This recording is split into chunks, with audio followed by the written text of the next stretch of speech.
목사가 목회를 잘하려면 예수를 잘 믿어야 됩니다. 성도님들이 신앙생활 잘하는 것은 다른 거 없어요. 예수님을 잘 믿어야 됩니다. 예수를 잘 믿는다는 게 뭔가 다른 게 아니고 그 예수가 저 우주 밖에 계시는 분이 아니라 내 안에 계신 분이시다. 내 삶을 통치하시고 내 삶의 주인은 예수님이시다. 그것을 믿는 거예요. 그것이 예수를 잘 믿는 겁니다. 우리가 다른 것을 점검하기보다는 내가 오늘 이 시간에 이 신앙의 점검, 특별히 이 믿음의 점검을 해야 됩니다. 저는 지난 한 주간에 참 제 스스로 많은 점검을 하는 시간을 이렇게 갖게 되어졌습니다. 그래서 여러분들 오늘 하나님께서 주신 이 말씀을 통하여 내가 정말로 하나님 앞에서 다른 어떤 것보다도 믿음이 지금 하나님이 기뻐하실 만한 믿음인지를 잘 점검하시길 바랍니다. 신앙생활의 유형에 두 가지가 있어요. 하나는 정비신앙이 있고 하나는 수리신앙이 있어요. 자동차 예를 들어보면 이 정비된 자동차는 수명이 깁니다. 오래 가요. 그 차로 인해서 고생하진 않습니다. 미리미리 점검을 하기 때문에 그 차는 수명이 오래 가는 거죠. 근데 이 수리형 이 차는 평상시에 그냥 막 타고 다녀요. 그러다가 무슨 어떤 문제가 생길 때 그 차를 고치는데 그 차는 수명이 오래 가지 않습니다. 마찬가지로 우리의 삶에 있어서 정비신앙이 있고 수리신앙이 있어요. 신앙생활 성공하는 분들을 보면은 항상 이 말씀으로 믿음으로 자기 자신을 늘 점검하니까 어떤 순간이 오더라도요, 시험이 오고 고난이 오더라도 이겨낸다라는 거죠. 근데 이 수리형 신앙인 뭔가 사건이 터지면은요, 갈팡질팡, 우왕좌왕, 그냥 흔들리는 거예요. 그래서 그거를 갖다가 해결하려고 하니까 굉장히 힘들고 나중에는 그것이 어려워지면은 해결할 방법이 없다라는 겁니다. 우리나라가 유독 이 크고 작은, 물론 뭐 다른 나라도 마찬가지죠. 사건들이 이렇게 일어나는데 가만히 보면은 이렇게 막 성수대교가 막 다리가 무너지고요. 그래서 많은 사람들이 죽고, 그 다음에 상품백화점 같은 그 백화점이면 무너져가지고 수많은 사람들이 목숨을 잃고요. 지하철에 뭐 이렇게 화재가 나가지고 지하철에서 수많은 그 인명피해가 이렇게 나오는데, 가만히 보면은 그게 다 안전불감증, 그러니까 인명재해라는 거예요. 이 인재의 특징은 일어나기 전에 여러 가지 조짐이 있었어요. 뭔가가 예견된 그런 조짐이 있음에도 불구하고 그것을 무시하다가 결코 돌이킬 수 없는 대형 참사가 일어나는 거죠. 이번에 저희 나라의 이태원의 이 참사를 보고요, 정말 너무너무 가슴이 아픈 거예요. 그 참사가 일어나기 전에 이미 거기에 대한 이 조짐을 112에 한 11번이나 이게 전화를 했고요. 그 부분에서 이게 처리를 하지 아니하면 이거 큰일 납니다. 이거 무서운 결과가 일어날 것 같습니다. 와서 조치를 해달라고 그랬을 때 그것을 책임을 맡은 책임자들이 거기에서 그 내일처럼 책임감 있게 점검을 하고 거기서 조치를 했다라면은 어떻게 대낮에 그런 수많은 사람들이, 그것도 10대 20대들이 말이죠, 그것도 후진국이라면 그렇다고 하지만은 우리나라에서 그런 일이 일어날 수가 있냐라는 거예요. 믿어지지가 않더라. 그건 뭡니까? 그 일을 해결해야 될 사람들이 잘 점검하지 아니하고 조치를 취하지 않았기 때문에 수많은 사람들이 어떤 그렇게 목숨을 잃어버리는 참사가 나타나는 거죠. 여러분, 충분히 대비하고 방지할 수 있는 기회가 있음에도 불구하고 그것을 무시하다가 엄청난 재앙과 고통 앞에서 땅을 치면서 후회하게 된다라는 거예요. 그것 중에 하나가 건강입니다. 건강. 요즘에 건강에 대해서 제 시대적으로 신경을 되게 많이 쓰고 정기적으로 그래서 건강 이 검진을 이렇게 체크하시는 분들이 많지만은 그래도요, 그렇지 않은 분들이 더 많은 것 같아요. 이 사람들이 왜 그러냐면 바쁘다는 이유로, 돈을 좀 더 번다는 이유로 그냥 대수롭지 않게 그렇게 지나가는 거예요. 여러분, 그러나 우리 몸은 하나님이 만드실 때 이 신비스럽게 우리 몸을요 만들었어요. 어떤 과학자가 어떤 물건을 만드는 것보다도 우리의 몸의 이 신비는 대단한 겁니다. 그래서 우리 몸이 어떤 이 병이 들기 전에는 항상 거기에 대한 사인을 줘요. 예를 들면은 피부 색깔이 변한다든지, 그리고 입맛이 변한다든지, 혀의 색깔이 변한다든지, 소변이나 이런 것들, 어떤 신체적인 변화가 일어납니다. 그렇다 할 때 이 지혜로운 사람들은 이 조금 이상이 느껴졌을 때 그때 바로 의사에 가서 진료를 받고 바로 점검하는 게 너무너무 그런 사람이 지혜로운 사람이라는. 이 암을 치료하는 데 있어서 처음에 가장 중요한 것은 조기에 암세포를 발견하는 것이 가장 중요한 치료라는 거죠. 그게 어떤 치료 방법보다도 효과적이라는 거예요. 여러분, 혹 지금 몸에 조금이라도 이상이 있다 싶으면은 빨리 진단을 받으시기를 바랍니다. 그거는 영적인 거하고 아무 상관이 없는 거예요. 그거는 지혜로운 사람입니다. 제가 무슨 말씀을 드리고 있는 거예요? 진단과 점검이 굉장히 중요하다라는. 성공하는 데는 성공의 이유가 있고 실패하는 데는 실패하는 이유가 있다. 이거 굉장히 좋은 말인데 아멘이 나와야 될 텐데. 여러분, 예를 들어서 보세요. 여호수아 7장에 가보면 이스라엘 사람들이 6장을 지나서 그 난곡불랑이 성이었던 여리고성을 갖다가 하나님의 은혜로 그 성을 갖다가 무너뜨려요. 근데 그 다음 성은 여리고성과 비교할 수 없는 그 아이성이라고 그러는데, 이 아이성은 이름 그대로 아주 이 여리고성과는 비교가 안 되는 성입니다. 그래서 여호수아 이 군대가 그냥 2-3천 명만 올라가도 우리는 이길 수 있다라고 그렇게 용기 100배 자신만만했다라는 거죠. 그래서 여호수아가 3천 명만 그 아이성 전투에 올려보냅니다. 결과적으로 어떻게 됐어요? 완전히 패배했어요.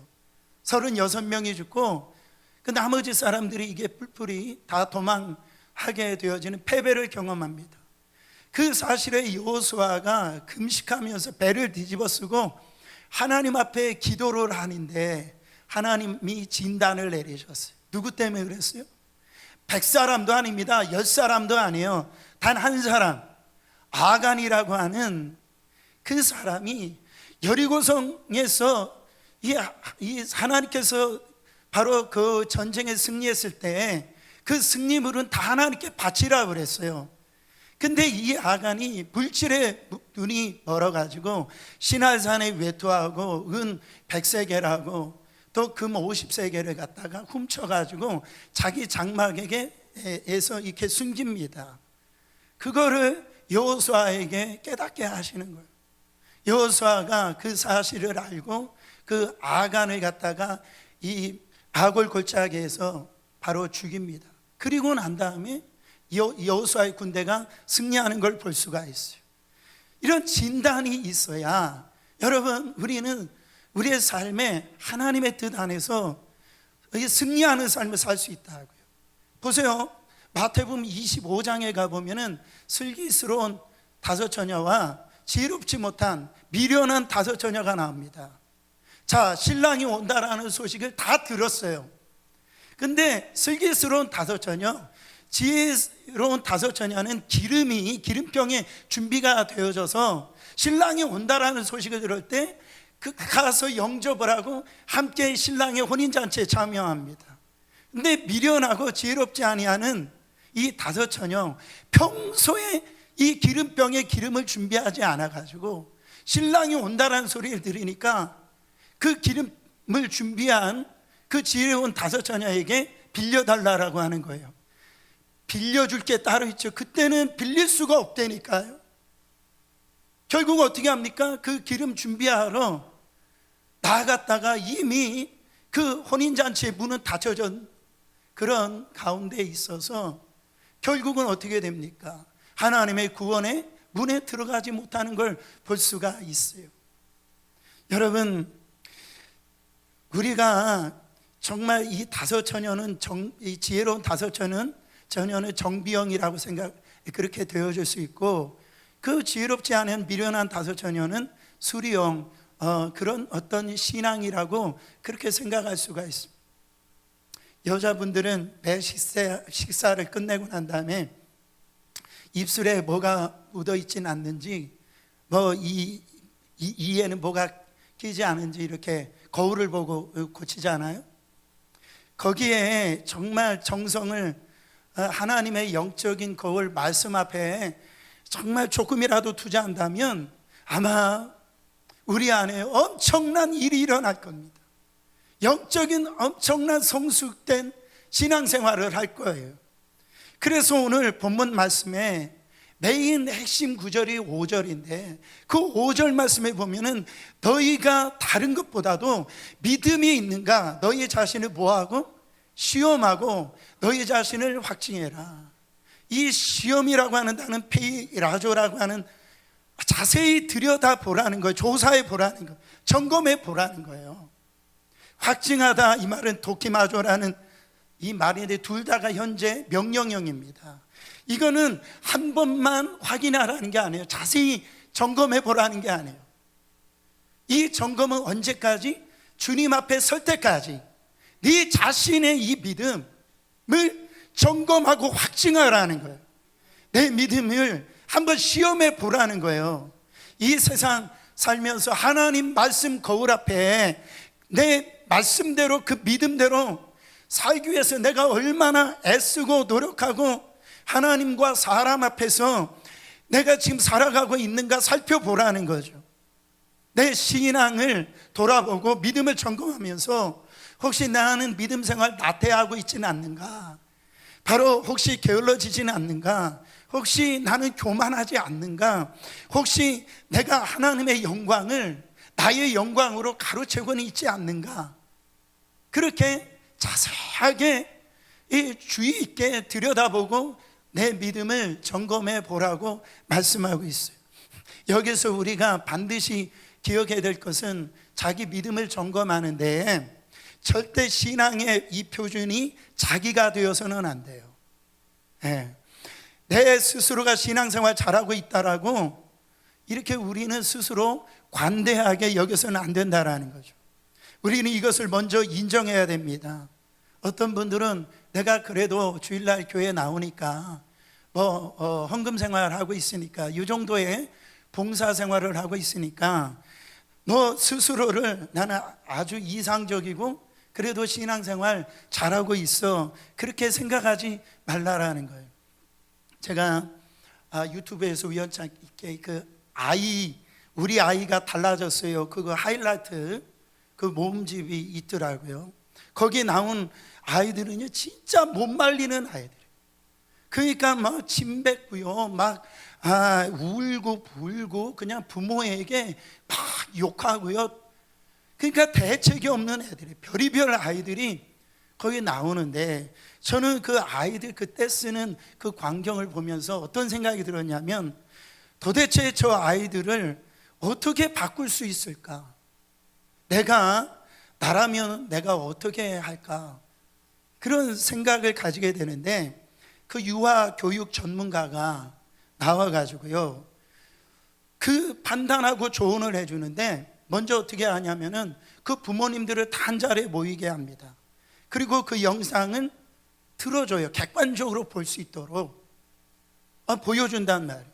많은 부모들이 내 아이는 괜찮다라고 생각하고 내 아이는 그렇지 않습니다라고 그렇게 그게 얼마나 지금 병들어 있는지를 모르는데 그거를 정확하게 보여주니까 거기서 나오는 반응이 뭐냐면은 와, 아이들의 심각성에 대해서 놀라고요. 두 번째로 이 부모들이 그 무지함 그리고 무심함에 놀람으로 하나같이 한 분들이 다 우시더라고요.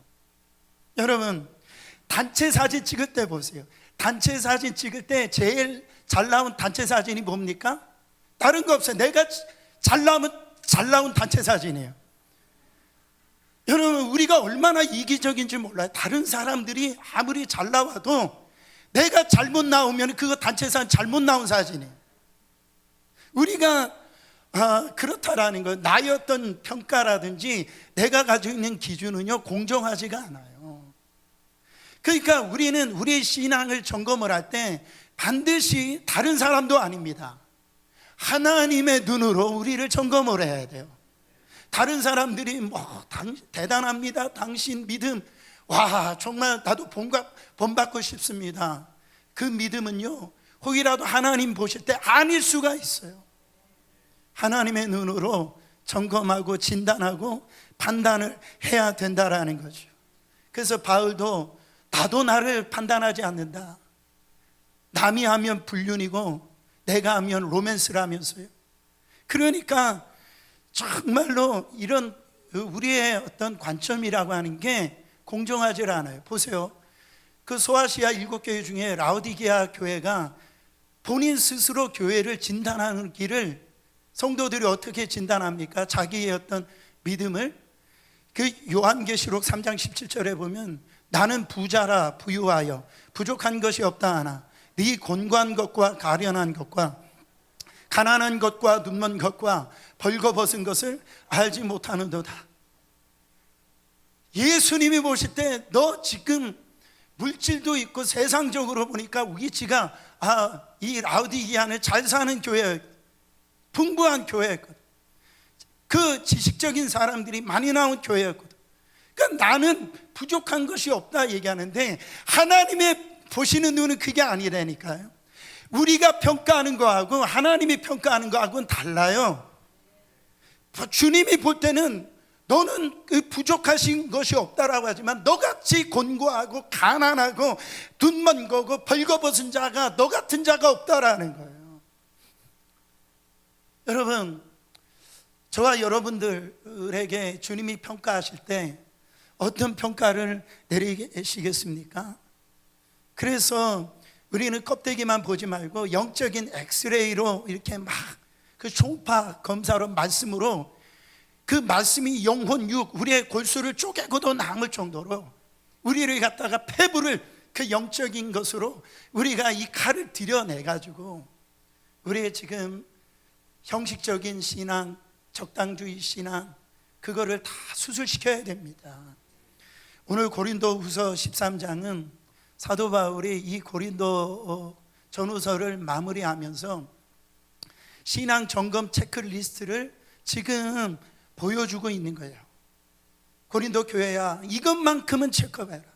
이것은 미리미리 점검을 해야 된다. 정비해야 된다.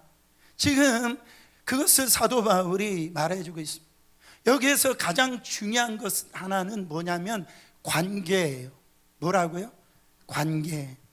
이웃과의 관계, 또 하나님과의 관계, 자기 자신과의 관계. 바로 이렇게 체크리스트를 지금 주고 있는데 왜 관계가 중요하죠? 마귀는 관계를 깨트리려고 하는 거예요. 이 이유가 뭐냐면 관계를 통해서 그 힘이 나오기 때문에 그래요. 관계가 좋은 사람은요 한 번 승리하는 게 아닙니다. 계속해서 승리합니다. 관계가 좋은 사람은 한 번 열매를 맺는 게 아니에요. 계속해서 열매를 맺는 거예요. 성경에서 이 관계를 뭐로 의미하느냐면 의라고 합니다. 의라고 하는 것이 디카이오스네라고 하는 단어를 쓰는데 우리가 알고 있는 의라는 거예요. 우리가 하나님 앞에 나가려면은 예수 그리스도의 의가 우리를 덮어줘야지 하나님 앞에 나갈 수가 있어요. 우리의 의로는요, 하나님 앞에 죽었다 100번 죽었다 깨어나도 못 나간단 말이죠. 그 의라고 뭐냐면 그 관계인데, 예수 그리스도의 십자가의 죽으심과 부활을 통하여서 하나님과 우리의 사이에 병들었던 관계, 깨졌던 관계가 바로 회복이 되어졌다라는 거죠. 그러니까 복음이 우리 안에 들어오면 어떻게 되냐면 하나님과의 관계가 정상으로 돌아와서 건강하게 되어지고, 그 위에 이웃과의 관계도 회복이 되어지고, 내 자신의 특별히 믿음이 회복되어지는 것을 볼 수가 있습니다. 그래서 오늘 이 사도 바울이 우리가 점검해야 될 게 있는데, 그 점검 중에 가장 중요한 것은 믿음 점검인데, 그 믿음이라고 하는 것은 관계가 회복이 되어져야 된다. 그걸 차례대로 잠깐 살펴봅니다. 첫 번째, 이웃과의 이 관계인데, 이웃과의 이 관계에서 가장 중요한 것은 뭘 조심해라? 말 조심하라는 거예요. 1절 말씀 보세요. 내가 이제 세 번째 너희에게 가리니 두세 증인의 입으로 말마다 확정하리라. 여기서 두 가지가 나옵니다. 사실 확인하는 거, 그 다음에 양쪽 말을 들어라는 거예요. 우리가 보통 사실 확인을 하지 않으면서 이렇게 말을 갖다가 퍼뜨릴 때가 있어요. 양쪽 말을 다 들어봐야 될 거 아니냐 말이에요. 한쪽 말만 들으면 그럴듯하게 보이지만은 반대편을 말을 들어보면 이게 뒤집힐 때가 이게 많이 있다라는 거예요. 그래서 이게 원칙인데 반드시 이것을 지켜야 된다라는, 여기에서 그 말의 확증을 하려면 항상 이 두세 명의 증인을 있어야 된다라는 거예요. 이 말씀은 신명기서 19장 15절에서 나온 말씀인데요, 사람의 모든 악에 관하여 또한 모든 죄에 관하여서는 한 증인으로만 정할 것이 아니요 두 증인의 입으로나 또는 세 증인의 입으로 그 사건을 확정할 것이며, 예수님도 똑같이 인용하셨죠. 두세 증인이 있어야 된다라고. 이렇게 어떤 일의 사실에 대해 있어서 우리가 말만 들어서는 안 되고, 그 말에 대한 그 진위를 항상 두세 사람의 그 말을 들어보고 그 말을 갖다가 확증하라는 거예요. 여러분, 마귀가 우리를 넘어뜨릴 때 보면은요, 결국은 대단한 것 갖고 넘어뜨리는 게 아니에요. 그 말로 넘어뜨린다라는. 창세기에서 우리가 알 수 있잖아요. 우리 인류에 이 죄가 어떻게 해서 들어왔습니까? 아담과 하와에게 이 마귀가 찾아와가지고 너 저 선악과를 따먹으면 너 하나님 눈이 밝아가지고 하나님처럼 될 수 있어. 그게 가만히 보면 반은 맞는 말 같고 맞지 않는 말 같은데, 거기에 이 사탄의 거짓말에 이 아담과 하와가 속아져. 우리가 항상 체크해야 될 게 뭡니까? 교회를 힘들게 만들고 내 신앙을 무너뜨리는 게 뭐냐면 확인되지 않는 말을 듣고요, 그게 이 믿음이 흔들린다라는 거죠. 여러분, 내가 뭐 금식기도 많이 하고 뭐 교회 뭐 오래 다니고 그 소용없어요. 가만히 보면 그 말 한마디를 이겨내질 못해요. 그러니까 항상 얘기하지만 다른 것 보더라도 반드시 확인을 하세요. 확인해. 제가 이번에 아주 유명한 드라마라고 그래서 다 보지는 않았지만, 이상한 변호사 우영우, 뭐 거꾸로 해도 우영우, 뭐 해가지고 이 우영우라고 하는 드라마를 봤는데요. 야, 참 좋은 드라마더라고요. 이 자폐아에 걸려 있는 이 여자아이가 이제 어렸을 때부터 자라가지고 결국은 변호사가 되어졌는데, 제가 다른 얘기를 하려고 하는 게 아니라 그 우영우가 많이 쓰는 말이 있어요. 그렇다는 증거 있습니까? 그렇다는 증거 있습니까? 이 사람이 뭔가 이런 살인을 했든 어떤 것을 일을 했을 때, 물론 변호사니까 그 얘기를 했을지 모르지만은 그렇다는 증거 있습니까? 한번 따라해 보세요. 그렇다는 증거 있습니까? 그러니까 그 점검을 하라는 거죠. 어떤 교회 그 목사님 이야기인데요, 이 교회가 아주 분란이 많은 교회였대요. 거기에 이제 후임으로 이 목사님이 오셨는데, 근데 이 목사님한테 그 10년 동안 이 교회가 시끄러운 소리가 없어졌대요. 근데 그 목사님 하시는 말씀이, 이제 자기는 무슨 얘기를 할 때 항상 이렇게 메모하는 그것을 했다라는 거예요. 어떤 얘기를 할 때 제가 메모하겠습니다 그러면은 이거 제가 잘못 얘기한 거라고 그렇게 하고 다 넘어가 버렸다라는 거예요. 여러분, 저는 그 이야기를 들으면서 이런 생각을 해봤어요. 우리가 얼마나 많은 순간에 이렇게 적으면 말 못하는 것들을 막 이렇게 전하는 것이 얼마나 많을까. 정말 내용 확인이 안 되는 것을 전하면 이게 안 된다라는 거죠. 이 고린도 교회에 왜 사도 바울이 이런 얘기를 합니까? 고린도 교회는 어떤 교회보다도 영적인 은사가 많은 교회였어요. 그러나 교회가 너무너무 시끄러웠다라는 거죠. 특별히 이 사도 바울을 향해서, 사도 바울이 이제 돈만 밝히는 사도다, 그리고 이 사도라고 하는 이 직분도 이거 거짓된 사도다라고 막 공격을 하는 거예요. 그거를 확인해 보지도 않고 그것을 믿고 전하고 그러다 보니까 이게 내 파가 생겨버리는 거예요. 그래서 교회가 굉장히 힘들어졌다라는 거죠. 여러분, 계속해서 말씀드리지만 사실 확인하라는 거예요. 그리고 두세 명의 어떤 이런 증인들을 보고 점검을 하라는 거예요. 저는 우리나라 속담 중에서 믿지 못하는 속담이 있습니다. 아니 땐 굴뚝에 연기 나랴. 아니 땐 굴뚝에 연기가 나더라고요. 거짓말로 인해서 날 수가 있단 말이에요, 여러분. 그래서 세상 사람들이요, 그렇게 자기가 하지 않은 것을 가지고 했다라고 그런 거짓말 때문에 세상적으로 그 자기 목숨을 갖다 끊는 일들이 비일비재한 거예요. 아시길 바랍니다. 그래서 우리가 이웃과의 관계에서 늘 점검해야 될 게 뭘 점검해라? 말을 점검하라는 거예요. 제가 디모데후서 4장 이 8절 말씀에 보면 참 과거에 굉장히 위로가 이렇게 되어졌는데 새롭게 저에게 다가오더라고요.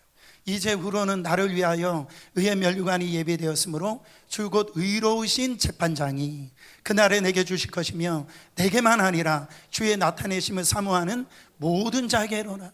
여기서 의로우신 재판장이, 과거에는 이 의로우신 재판장이라고 하는 이 말에 굉장히 위로가 됐어요. 우리의 주님은 정말로 우리 한 분 한 분들의 억울함을 다 하신다라. 다른 사람들이 뭐 이런저런 얘기를 한다라도 우리의 주님은 의로우신 재판장이기 때문에 그 눈물과 그 아픔을 다 아셔서 정확하게 이 판결을 내리실 거라. 근데 이 말씀이 저에게 두려움으로 오더라고요. 혹시라도 내가 다른 사람한테 이렇게 그럴듯하게 얘기한 것이 없는가. 그날에 다 드러날 거 아니겠습니까? 이 앞에 누가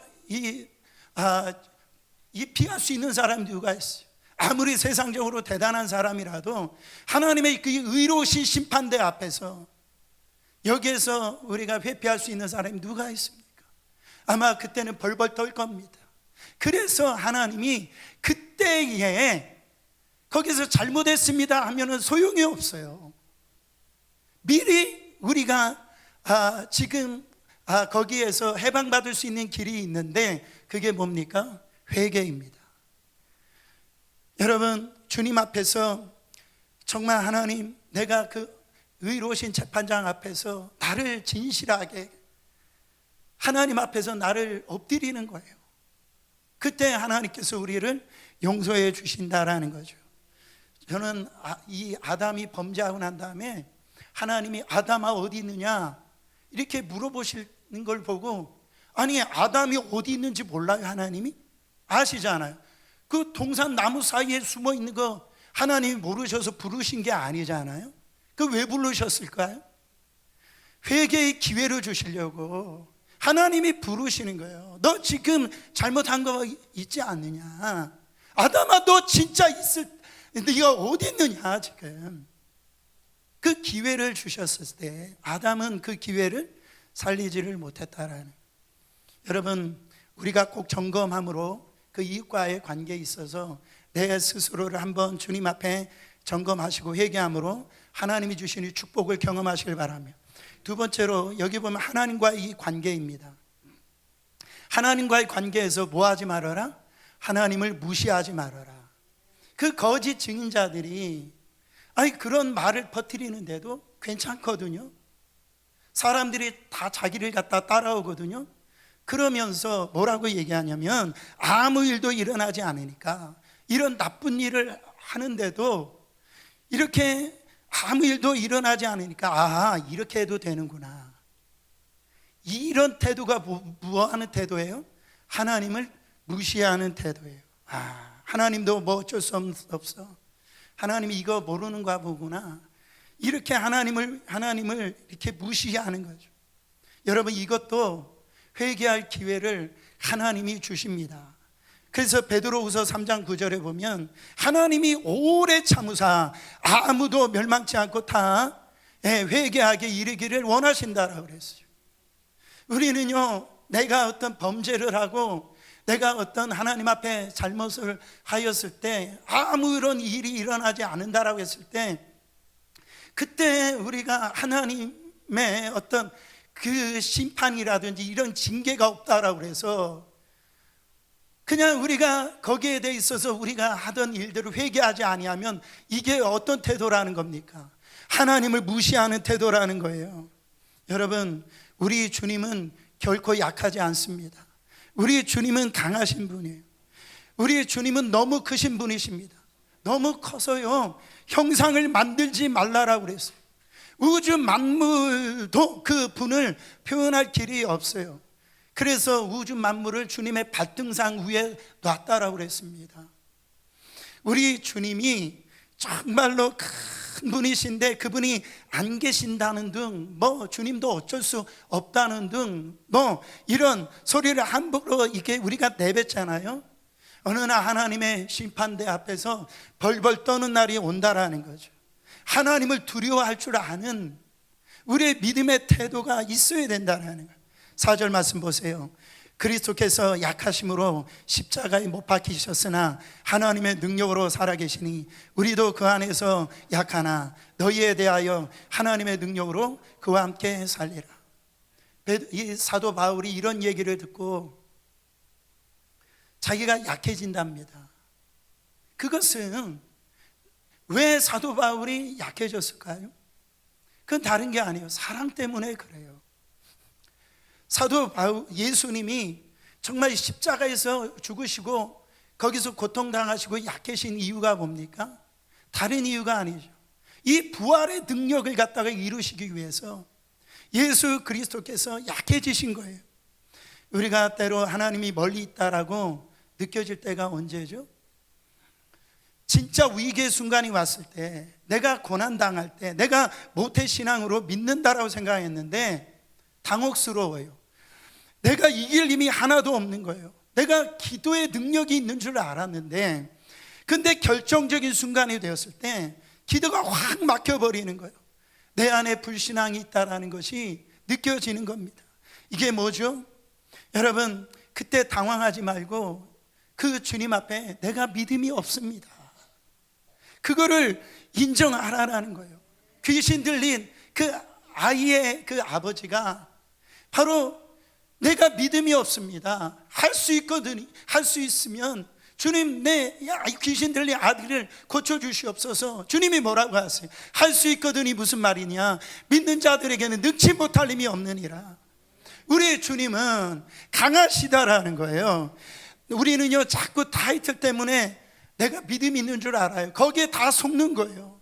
내가 목사라는 타이틀, 장로라는 타이틀, 권사라는 타이틀, 내가 모태신앙이라는 타이틀, 막 이런 걸 가지고요 다 이렇게, 나 사실 믿음이 없는데 믿음이 있는 줄을 그렇게 착각을 한다라는 거죠. 결국 하나님을, 그게 어떤 태도라는 겁니까? 그게 하나님을 무시하는 태도라는 거죠. 절박한 가운데 주밖에 없습니다. 주밖에 없습니다. 그 주님을 인정하는 것이 그게 되는 태도라는 거예요. 내 힘으로는 살 수 없다. 기도 없이는 살 수 없다. 바로 그래서 우리가 언제 기도합니까? 어렵고 막막하고 정말 무력할 때 엎드리잖아요. 엎드린다는 게 뭡니까? 하나님을 인정하는 거예요. 하나님을 존중하는 거예요. 바로 모든 것은 다 하나님의 은혜로부터 왔다라고 우리는 고백해야 될 줄 믿습니다. 그때 우리의 믿음이 건강해지는 거예요. 그것을 여러분들이 진단해 보시길 바랍니다. 마지막으로 자신과의 관계에 있어서 믿음 안에 있는가 시험하고 확증하라는 거예요. 여러분 5절 말씀에 너희 안에 계신 줄을 예수 그리스도께서 너희 안에 계신 줄을 너희가 스스로 알지 못하느냐. 그렇지 아니하면 너희가 어떤 자랍니까? 버리운 자니라. 어떤 우리 성도님들은 목사님 나 예수 믿는지 잘 모르겠어요 이렇게 얘기하는 분들이 있어요. 저는 그 이야기를 때 두 가지로 생각합니다. 저분이 진짜 겸손해 가지고 믿음이 있으면서도 없다라고 얘기하는구나 그렇게 받아들일 때가 있지만은 어떤 순간은요 그게 보이는 거예요. 저분이 진짜 예수 믿는지. 교회는 나왔는데 제가 그거에 대해서 제 마음 가운데 막 너무 견딜 수 없는 두려움이 찾아오는 거예요. 그 말을 하는 게 얼마나 이게 무서운 얘기인지를 그 말하는 분이 알아야 돼요. 나는 하나님의 자녀다. 내가 오늘 죽어도 나는 천국에서 눈을 뜰 수 있다. 이 확신이 없다라고 하니 여러분 이것처럼 무서운 이야기가 어디 있습니까? 여러분 이 믿음이 언제 증명되는지 아세요? 내가 진짜 믿음이 있는지 구원의 믿음이 언제 증명이 되는 줄 아세요? 사실은 이 고난당할 때 보면 알 수가 있어요. 위트니 신학자가 그런 얘기를 했는데 크리스찬은 그 뜨거운 물속에 있는 티백 같다라고 그랬어요. 여러분 티백 있잖아요. 티백 봉투 안에 뭐가 들어있는지를 몰라요. 근데 그 뜨거운 물을 고난이라고 한번 생각해 보세요. 그 티백이 그 뜨거운 물 속에 들어갈 때 예를 들어서 이게 까매지고 거기서 향기가 나타나는 걸 볼 때 이게 커피구나. 그 티백을 넣었을 때 노란색이 되어지고 그 은은한 이런 냄새가 이거 유자구나. 이렇게 우리가 이렇게 확인할 수가 있잖아요. 우리가 평상시는 모르는데요 뜨거운 물 속에 고난에 들어갔을 때 알 수 있다라는 거죠. 내가 안에 뭐가 들어있는지. 갈라디아서 2장 20절에 바로 내가 죽고 예수가 나오는 것은 이 십자가를 통과할 때 보면은 주님이 나와야 진짜 이게 구원받는 믿음에 있는 자녀로 지금 예수를 믿고 있다라는 거죠. 사랑하는 성도 여러분, 우리 인생 가운데 때로 병들 수도 있고요 경제적인 위기가 올 수 있는데 그 태풍 앞에서 놓을 수도 우리가 위기 앞에서 놓여 있을 때에 그게 뜨거운 물이거든요. 우리 믿는 사람들은요 날마다 예수 안에 너희가 있는 줄 알지 못하느냐. 그 십자가의 고난 속에서 부활하신 주님이 내 안에 있지 않느냐. 그 환난과 풍랑과 고통이 올 때 고난이 올 때 내 안에 계신 그 주님을 향해서 다시 이런 부활의 그 능력을 경험하는 사람, 그 사람이 주님 앞에 합격자의 믿음이라는 거예요. 그 사람이 누가 어디에 나옵니까? 히브리서 11장에 보면 그들은요 적당하게 신앙생활을 한 사람들이 아니었습니다. 정말로 거기에는 모세나 다윗이나 이런 이름이 나오는 사람도 있지만은 무명의 사람들이 나오잖아요. 어떤 이들은 조롱과 고문과 궁핍과 시련을 당하고요 돌에 맞고 토칠 당하고 칼에 맞아 죽기도 한 사람들이었어요. 동굴과 광야와 산과 땅굴에 돌아다니기도 했습니다. 근데 믿음을 지켰답니까? 안 지켰답니까? 믿음을 지켰다라는 거예요. 그 사람들은 우리와 다른 사람들이에요? 아니다라는 거예요. 그 안에 예수 그리스도의 십자가의 죽으심과 부활을 확실히 믿었기 때문에 그 환난 속에서 고난을 통해서 바로 하나님의 이 자녀로 그들의 믿음을 지켜서 바로 승리했다라는 거죠. 사랑하는 성도 여러분, 누가 신앙의 불합격자입니까? 실패자입니까?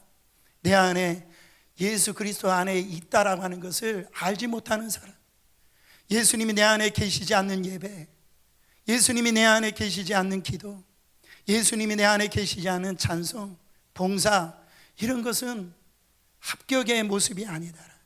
여러분, 신앙은 저절로 좋아지지 않습니다. 정말 지속적으로 경건생활로 자신의 영적 관리를 제대로 하지 아니하면 어느 순간에 우리는 낙제자가 될 수가 있다라는 거죠.